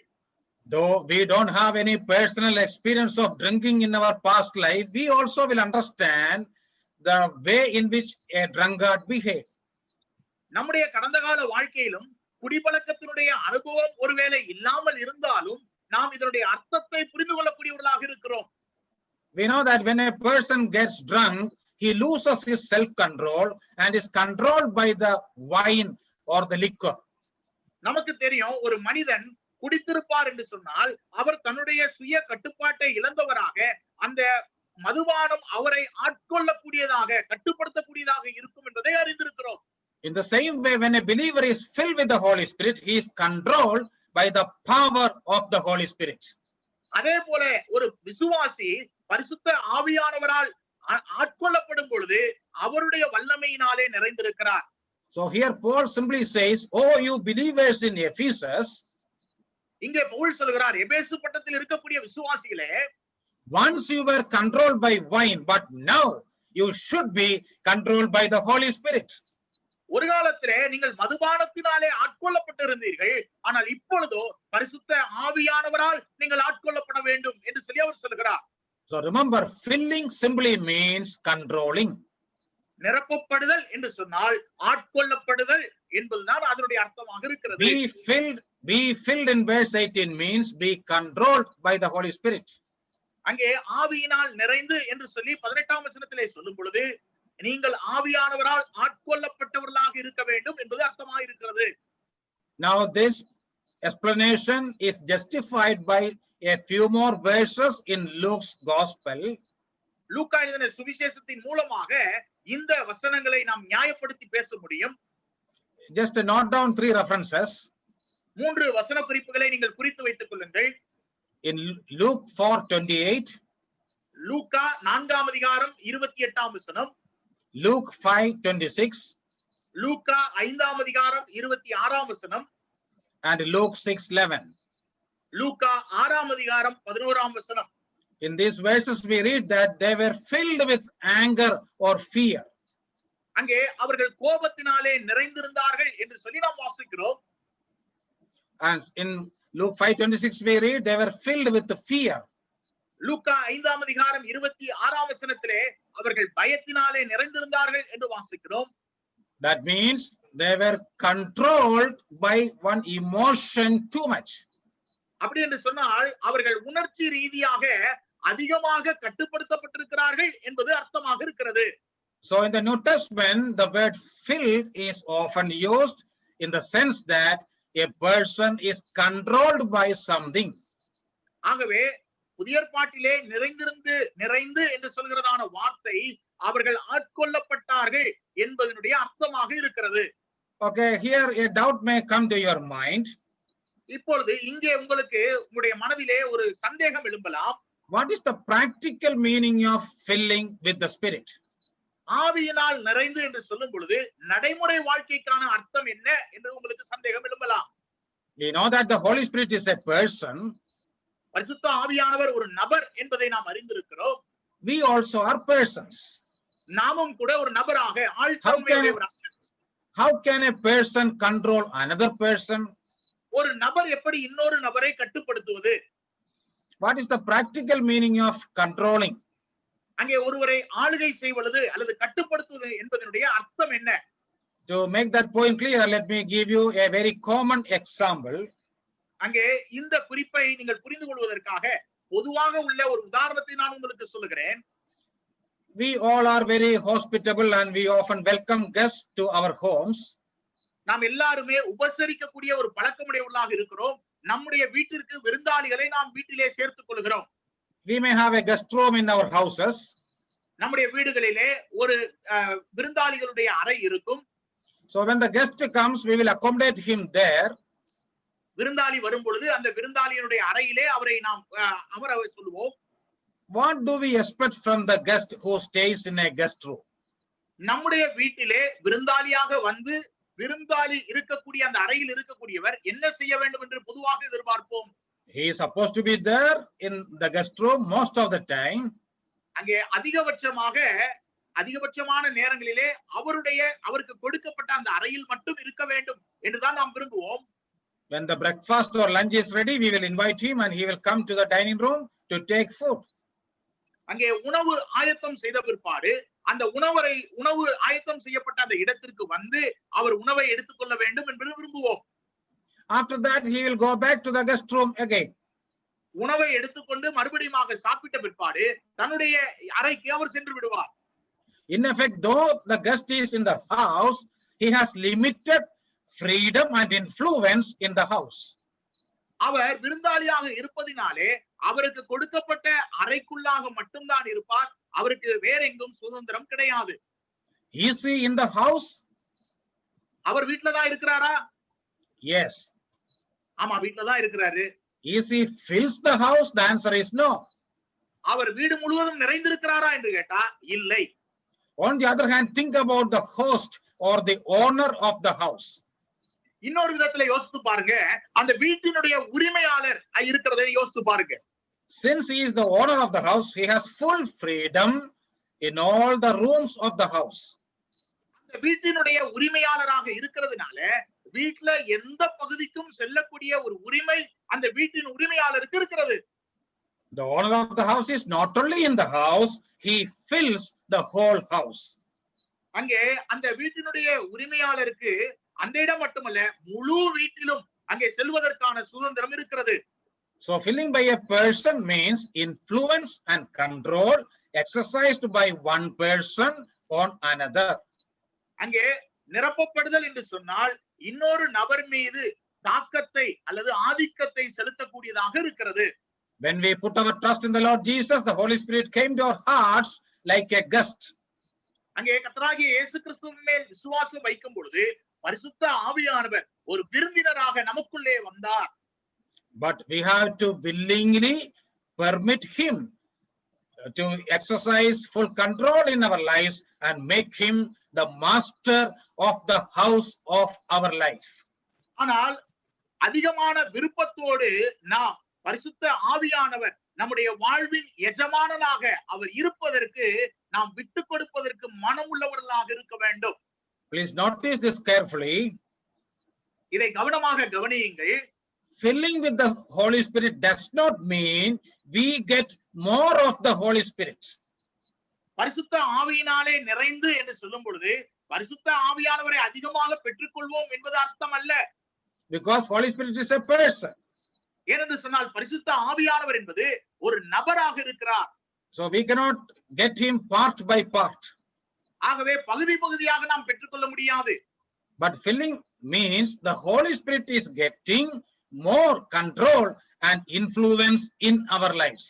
ஆவியானவருடைய நிறைவு என்று சொல்லும் பொழுது நம்மை ஆட்கொள்ளக்கூடியவராக நம்மேல் தாக்கத்தை ஆதிக்கத்தை செலுத்தக்கூடியவராக இருக்கிறார் என்பது அர்த்தமாயிருக்கிறது. I hope you understood what I said. நான் சொன்னதை நீங்கள் புரிந்து கொண்டிருப்பீர்கள் என்று நான் நம்புகிறேன். Let me go to the next title, 4 truths about filling by the Spirit. அடுத்த தலைப்பிற்குள்ளாக போகலாம். அங்கே பரிசுத்த ஆவியினால் நிரப்பப்படுதல் என்று சொல்லுகிறதற்கான 4 சத்தியங்களை நாம் படிக்கலாம். And these 4 truths are simply based on one word, plero in Greek, which means be filled. அங்கே இந்த 4 சத்தியங்களும் கிரேக்க வார்த்தையிலே பிளீரு என்று சொல்லுகிறதான ஒரு வார்த்தையிலே அடங்கி இருக்கிறது. அதனுடைய அர்த்தம் நிறைந்து என்பது அர்த்தமாயிருக்கிறது. From the grammatical features of this word, we can understand 4 basic truths about filling with the Holy Spirit. இந்த கிரேக்க வார்த்தையினுடைய இலக்கண ரீதியாக இதிலிருந்து 4 சத்தியங்களை நாம் புரிந்து கொள்ள முடியும். First one, it is given as a commandment in the original language. முதலாவது இந்த கிரேக்க மூல பாஷையாகிய இந்த கிரேக்க பாஷையிலே அது ஒரு கட்டளையாக நமக்கு கொடுக்கப்பட்டிருக்கிறது. When we read Ephesians 5:18 in English or in any Indian language, we may feel that it is only a good suggestion put forward by Apostle Paul. இந்திய மொழிபெயர்ப்புகளிலே இருக்கக்கூடிய மொழிபெயர்ப்புகளை நாம் வாசிக்கும் பொழுது அப்போஸ்தலனாகிய பவுல் நமக்கு சொல்லக்கூடிய ஒரு ஆலோசனையை போல அது தோன்றும். But in the Greek language, it was given as a very strong commandment. ஆனால் கிரேக்க பாஷையிலே நாம் அதை வாசிக்கும் பொழுது அது மிகவும் ஒரு கடினமான அல்லது ஒரு உறுதியான ஒரு கட்டளை வாக்கியமாக இருக்கிறது. That means it is something we all must obey. அப்படியானால் நாம் எல்லாரும் கீழ்ப்படிய வேண்டும் என்பது அவசியமாக இருக்கிறது. Like the 10 commandments in the Old Testament, this also is given as a strong commandment. பழைய ஏற்பாட்டிலே 10 கட்டளைகள் எப்படிப்பட்ட நிலையில் கொடுக்கப்பட்டதோ அதை போன்றுதான் இதுவும் கொடுக்கப்பட்டிருக்கிறது. But in our translations also, there is an indication that this is a commandment. நம்முடைய மொழிபெயர்ப்புகளிலும் கூட இது ஒரு கட்டளைதான் என்பதை காண்பிக்கக்கூடியதாக இருக்கிறது. What about the first part of this verse? இந்த வசனத்தினுடைய முதல் பகுதி என்னவாக இருக்கிறது? And do not get drunk with wine. அங்கே நீங்கள் மதுபானம் பண்ணாமல் என்று சொல்லி வாசிக்கிறோம். Is it a commandment? அது ஒரு கட்டளையா? Yes, definitely. அது உண்மையாகவே அது கட்டளைதான். All of us will agree that this is a commandment. எல்லாரும் ஒத்துக்கொள்வோம் மதுபானம் பண்ணக்கூடாது என்பது கட்டளைதான் என்று சொல்லி. Because the word do not comes here. ஏனென்று சொன்னால் மதுபானம் பண்ணாமல் என்று சொல்லி சொல்லப்பட்டிருக்கிறது. Whenever you shall not comes in the Bible, we immediately know that it is a commandment. பண்ணாமல் செய்யாமல் என்று சொல்லும் பொழுது அது வேதத்திலே கட்டளைதான் என்பதை நாம் புரிந்து கொள்கிறோம். The first part is a strong commandment against getting drunk with wine. அங்கே முதல் பகுதி மதுபான வெறி கொள்ளாமல் என்று சொல்லி நாம் பார்க்கிறோம். It is a negative commandment. அது ஒரு கட்டளை வாக்கியமாக இருக்கிறது. If it is so, the second part of the verse also is a commandment. அந்த முதல் பகுதி கட்டளையாக இருக்குமானால் இரண்டாவது பகுதியும் அது கட்டளையாகத்தான் இருக்கிறது. The first part is a negative commandment and the second part is a positive commandment. முதல் பகுதி எதிர்மறையான கட்டளை, இரண்டாம் பகுதி நேர்மறையான கட்டளை. We often overemphasize the first part and ignore the second part. நாம் முதல் பகுதியில் இருக்கக்கூடியதை வலியுறுத்துவோம், இரண்டாவது பகுதியில் உள்ளதை நாம் விட்டு விடுகிறோம். I am reminded of an incident that happened in the United States long back. அங்கே அமெரிக்க ஐக்கிய நாடுகளிலே பல வருஷங்களுக்கு முன்பதாக நடந்த சம்பவத்தை நான் நினைவு கூறுகிறேன். I read it in one of the English books. அங்கே ஆங்கில புத்தகத்திலே நான் அதை வாசித்திருக்கிறேன். Once there were 4 elders in one of the Baptist churches there. அங்கே இருக்கக்கூடிய பாப்டிஸ்ட் சர்ச்சிலே 4 மூப்பர்கள் இருந்தார்கள். Don't worry, it is an incident that happened in a Baptist church, not in a Brethren assembly. Brethren சபை கிடையாது, அதனால பாப்டிஸ்ட் சபையிலே நடந்ததுதான். Okay, one of the elders once went to attend a wedding banquet. அந்த 4 மூப்பர்களிலே ஒரு மூப்பர் ஒரு திருமண விருந்துக்கு சென்றிருந்தார். In the wedding banquet they served wine in a small cup. அந்த திருமண விருந்திலே அந்த வைன் சிறிய ஒரு கப்பிலே எல்லாருக்கும் கொடுத்தார்கள். It is a usual practice there. அங்கே அது ஒரு பழக்கமாக இருக்கிறது. This brother drank that wine. அந்த மூப்பர் அந்த மதுபானத்தை அவர் எடுத்துக்கொண்டார். Another believer of the same church also was present in that banquet. அந்த சபையில் இருக்கக்கூடிய ஒரு விசுவாசியும் கூட அந்த கல்யாண விருந்திலே கலந்து கொண்டிருந்தார். He also drank the wine. அவரும் கூட அந்த வைனை குடிச்சாரு. But when he went back, he went to the other elders and told them that this elder drank wine in a public place. ஆனா திரும்பி போய் மத்த மூப்பர்களிடத்துல சொன்னாரு, இந்த மூப்பர் பொதுவான ஒரு இடத்துல வந்து வைன் குடித்தார் என்று சொல்லி அவர் சொன்னார். The other elders were waiting for a chance to remove this brother from eldership. அங்கே மற்ற 3 மூப்பர்களும் இவரை மூப்பர் பதவியில இருந்து இறக்கணும் அப்படின்னு சொல்லி அவங்க பேசிட்டு பார்த்துட்டு இருந்தாங்க. So they decided to call this brother and question him. ஆகவே இவரை கூப்பிட்டு கேள்வி கேட்கலாம் அப்படின்னு சொல்லி அவங்க தீர்மானம் பண்ணாங்க. They visited his house next day and told him, brother, you have made a bad testimony to the church by drinking in a public place. அப்புறம் இவங்க அவர் வீட்டுல போய் அவரை சந்தித்து சொன்னாங்க, நீங்க ஒரு பொதுவான இடத்துல வைன் குடித்ததுனால ஒரு கெட்ட சாட்சியை இன்னைக்கு முன்பதா வச்சிட்டீங்க அப்படின்னு சொல்லி சொன்னாங்க. Being an elder, you should not have done that. அங்க நீங்க ஒரு மூப்பரா இருக்கிறபடியால இது செய்திருக்க கூடாதுன்னு சொன்னாங்க. Since you have broken the commandment in Ephesians 5:18, it is better you resign from the pastoral responsibility. எபேசியர் 5ஆம் அதிகாரம் 18ஆம் வசனத்துல சொல்லப்பட்டிருக்கிற கட்டளையை நீங்க மீறினதுனால மெய்ப்பருடைய அந்த ஊழியத்திலிருந்து நீங்க விலகிரணும் அப்படின்னு சொல்லி சொன்னாங்க. Then this brother who drank the wine told them very coolly, brothers, as you suggested, I am ready to resign the responsibility of eldership. அங்கே இந்த இந்த மூப்பர் சொன்னாரு, ரொம்ப சாதாரணமான ஒரு நிலையில சொன்னாரு, சரி நான் குடிச்சதுனால இந்த மூப்பருடைய அந்த வேலையிலிருந்து நான் இறங்கணும்னு சொல்றீங்க, நான் அதை செய்யறேன் சகோதரர்களே அப்படின்னு சொல்லி சொன்னாரு. But in my opinion, it is better for all of us to resign from the post of eldership. அங்கே பிற்பாடு அவர் சொன்னாரு, என்னுடைய தனிப்பட்ட கருத்து என்ன அப்படின்னா, நம்ம மூப்பர்களா இருக்கக்கூடிய எல்லாருமே அந்த வேலையை விட்டுட்டு வெளியில வர்றது நல்லது அப்படின்னு சொல்லி சொன்னாரு. Then the other elders got very angry and they asked him, why should we resign the post? You are the one who went and drank wine. அப்ப மத்த மூப்பர்கள் சொன்னாங்க, நாங்க ஏன் எங்க பதவியை விட்டு ராஜினாமா பண்ணணும், நீங்க தானே வைன் குடிச்சீங்க அப்படின்னு சொல்லி சொன்னாங்க. Then this brother said, brothers, you condemn me, you find me guilty based on the first part of Ephesians 5:18. அருமையான சகோதரர்களே, முதல்ல எபேசியர் 5:18 இருக்கக்கூடிய முதல் பகுதியினுடைய கட்டளைக்கு நான் கீழ்ப்படியலன்னு சொல்லி நீங்க என்னை குற்றம் சாட்டுகிறீங்க. What about the second part of the same verse? அந்த வசனத்தினுடைய இரண்டாவது பகுதியை குறித்து நீங்க என்ன சொல்றீங்க? It gives us a commandment that we should be filled with the Holy Spirit.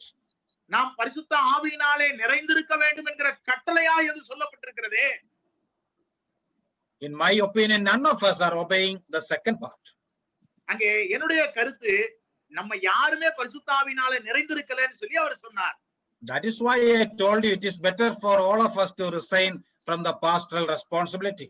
அதனாலதான் சொன்னேன், மெய்ப்பருடைய ஊழியத்திலிருந்து நம்ம எல்லாருமே ராஜினாமா செய்திடலாம் அப்படின்னு சொல்லி நான் சொன்னேன். Then the other elders understood the danger of asking his resignation. அங்கே அப்ப மத்த மூப்பர்கள் இவரை மூப்பர் பதவியிலிருந்து போகணும்னு சொல்றதுக்கு அது எவ்வளவு ஆபத்து என்பதை உணர்ந்து கொண்டார்கள். Finally, they came to a compromise and decided that none of them need to resign from the position of eldership. அதுக்கப்புறம் அவங்களுக்குள்ளே ஒரு அட்ஜஸ்ட்மெண்ட் நடந்தது. அதனால மூப்பருடைய பதவியிலிருந்து யாருமே ராஜினாமா செய்ய வேண்டாம்னு சொல்லி முடிவு எடுத்து விட்டார்கள். I told you this incident to prove that we often take certain negative commandments very seriously and neglect many positive commandments. நான் இந்த கருத்தை சொல்வதற்கான காரணம் என்ன அப்படின்னு சொன்னா, எதிர்மறையான கட்டளைகளை நம்ம ரொம்ப கவனமா ஜாக்கிரதையா பார்க்கிறோம், ஆனா நேர்மறையான கட்டளைகளை கை கொள்ளாமல் இருப்பதை கவனமாய் பார்ப்பதில்லை. Remember, be filled with the Holy Spirit is a commandment. ஆவியினாலே நிறைந்து என்று சொல்லும் பொழுது அது ஒரு கட்டளையாக இருக்கிறது என்பதை நினைத்துக் கொள்ளுங்கள். Well, let me give you one more observation. By that we will finish today's class. இன்னொரு விஷயத்தை நான் சொல்லி இன்றைக்குரிய வகுப்பை நான் முடித்து விடுகிறேன். This word plero is given in plural number, not singular in Greek. பிளீரோ என்று சொல்லுகிறதான இந்த கிரேக்க வார்த்தை அங்கே ஒருமையிலே சொல்லப்படவில்லை, மாறாக பன்மையிலே சொல்லப்பட்டிருக்கிறது. Maybe in many Indian languages, I think it is clear. அங்கே அநேக இந்திய மொழிகளிலே அது தெளிவாகத்தான் மொழிபெயர்க்கப்பட்டிருக்கிறது என்று நான் நம்புகிறேன். So what is the significance of that? அதனுடைய முக்கியத்துவம் என்ன? Since it is given in plural, it is a commandment to all believers, whether they are young or old, men or women. அங்கே அது இளம் வயதில் இருக்கக்கூடியவர்களோ வயதானவர்களோ எல்லா விசுவாசிகளும் என்பதை குறிக்கிறது. Sometimes many believers think that this is a commandment given to only elders, evangelists and Bible teachers. சிலர் என்ன நினைக்கிறார்கள் என்று சொன்னால், இந்த கட்டளையானது ஆவியினால் நிறைந்து என்று சொல்கிறதான கட்டளையானது மூப்பர்களுக்கு, ஊழியர்களுக்கு அல்லது வேதத்தை கற்றுக் கொடுக்கக்கூடிய வேத ஆசிரியர்களுக்கு என்று நினைக்கிறார்கள். It is given only to a few who do some ministries in the assembly. அதாவது சபையிலே சில ஊழியங்களை செய்கிறவர்களுக்குத்தான் இவைகள் கொடுக்கப்பட்டிருக்கிறது என்று நினைக்கிறார்கள். I am an ordinary believer. I need not bother about this. நான் ஒரு சாதாரண விசுவாசியாகத்தான் இந்த சபையிலே இருக்கிறேன், இதை குறித்து எனக்கு ஒன்றும் இல்லை என்று சொல்லி நினைக்கிறார்கள். Beloved, no, it is not like that. அருமையானவர்களே, அது அப்படி அல்ல. No believer is exempted from this commandment. இந்த கட்டளையிலிருந்து எந்த ஒரு விசுவாசியும் விதிவிலக்கு பெற்றவர் அல்ல. First of all, it is a commandment. முதலாவது இது ஒரு கட்டளை. Number two, it is given in plural. That means all believers have to obey this commandment. இரண்டாவதாக இது பன்மையிலே சொல்லப்பட்டிருக்கிறது. அப்படி என்று சொன்னால் எல்லா விசுவாசிகளும் இந்த கட்டளைக்கு கீழ்ப்படிய வேண்டும். Of course, there are two more observations. God willing, we will continue this tomorrow. இன்னும் 2 விஷயங்கள் இருக்கிறது. கர்த்தருக்கு சித்தமாய் இருக்குமானால் வருகிற நாட்களிலே நாம் அதை படிக்கலாம். Today, mainly I explained the importance of this subject as well as the meaning of the word filling. இன்றைக்கு நாம் இந்த பாடத்தினுடைய முக்கியத்துவத்தையும் குறித்தும் இந்த நிரப்பப்படுதல் என்கிறதான வார்த்தையினுடைய அர்த்தத்தையும் குறித்து தான் நாம் குறிப்பாக படித்திருக்கிறோம். Finally, we saw that it was given as a commandment to all believers. கடைசியாக நாம் படித்தது இது எல்லா விசுவாசிகளுக்கும் கட்டளையாக கொடுக்கப்பட்டது. Please go through the notes, meditate on this and come prepared for tomorrow's class. ஆகவே நீங்கள் எடுத்துக்கொண்ட அந்த வசன குறிப்புகளை நீங்கள் படித்துவிட்டு நாளைய தினத்திற்கு நீங்கள் வரும்படி அன்போடு கேட்டுக்கொள்கிறேன். Thank you for your participation. May God bless you. நீங்கள் கலந்து கொண்டதற்காக நன்றி சொல்லுகிறேன். தேவன் தாமே உங்களை ஆசீர்வதிப்பாராக. Amen. Praise be to God. Once again, we give all glory and honor to our living God who's doing great things. And now we have listened to yet another wonderful Bible study from our dear brother Varghese John from Trivandrum. May the blessed Lord be with him. We have seen that we have not to give importance to negative things, but we have to give more importance to positive things, positive commands that the Lord God has given us. There are many things we have gone through, and I don't like to go through all that. It will take time. So once again, we thank and praise God for our dear brother Varghese John for having come into this program and shared the word of God and taken the Bible study in the most blessed way, in the strength of the Lord. May the good Lord lead you, Achain, in the most glorious way in the days to come, so that the name of the Lord would be glorified. Once again, we extend our heartfelt thank you from Kodambakkam Christian Assembly in this first Bible study session. Tomorrow and day after tomorrow also we have, and we praise God for what he has done today. We also thank and praise God for Brother Spurgeon Bose from Madipakam Christian Assembly in Chennai.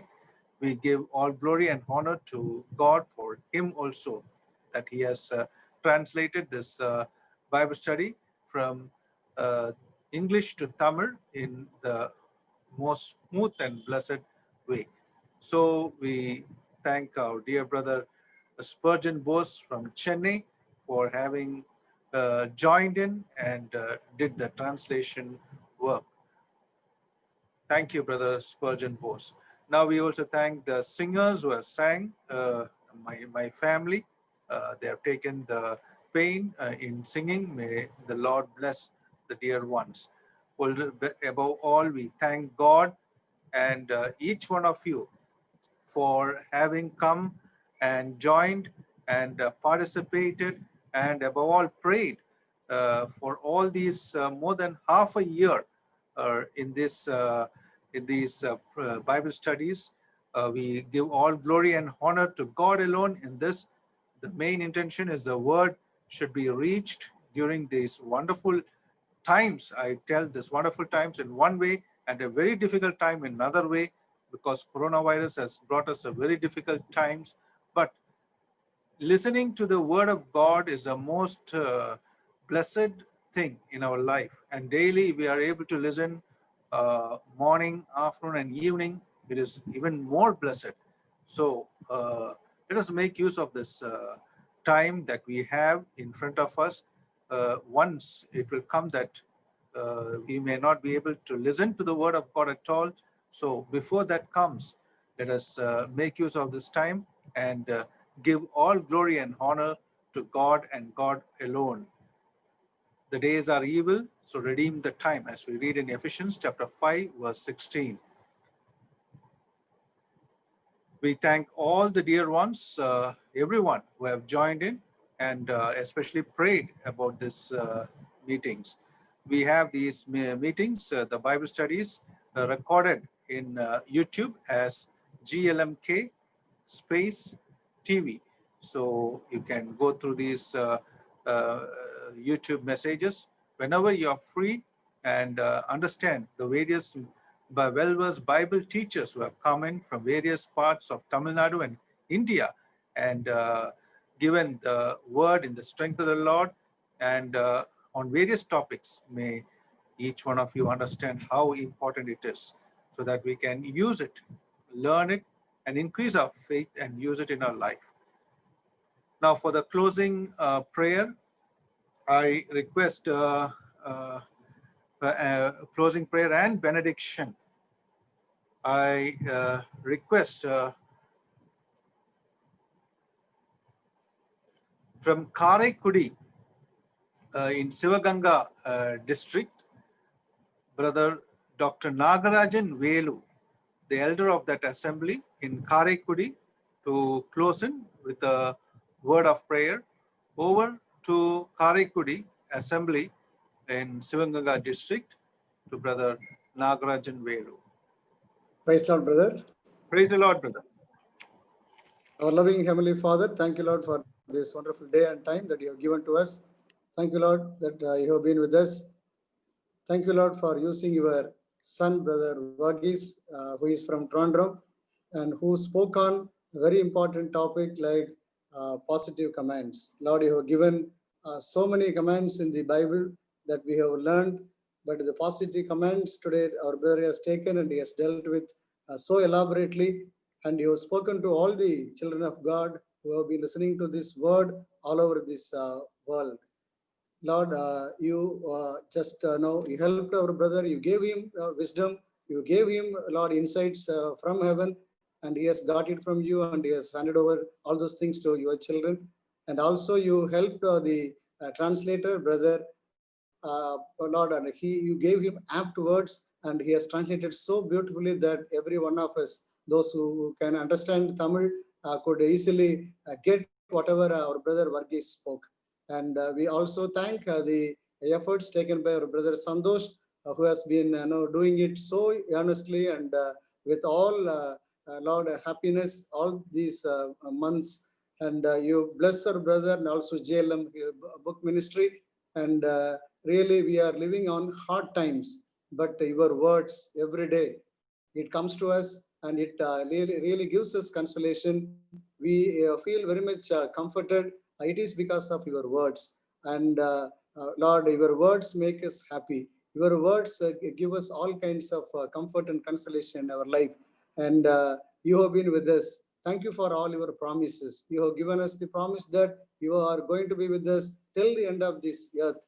And you are always with us. You are in us. You are around us. And we are really thankful to you for your presence, Lord. And today you bless everyone who have been listening to thy word right from 6:45 this evening. And also we thank for the songs that our sister and their children and our brother, they sang. And we continue to use them for your glory. And we ask all these things in the wonderful name of our Lord and Savior, Jesus Christ. Amen. The love of God the Father, the grace of our Lord Jesus Christ, and the fellowship of our the Holy Spirit be with us forever. Amen.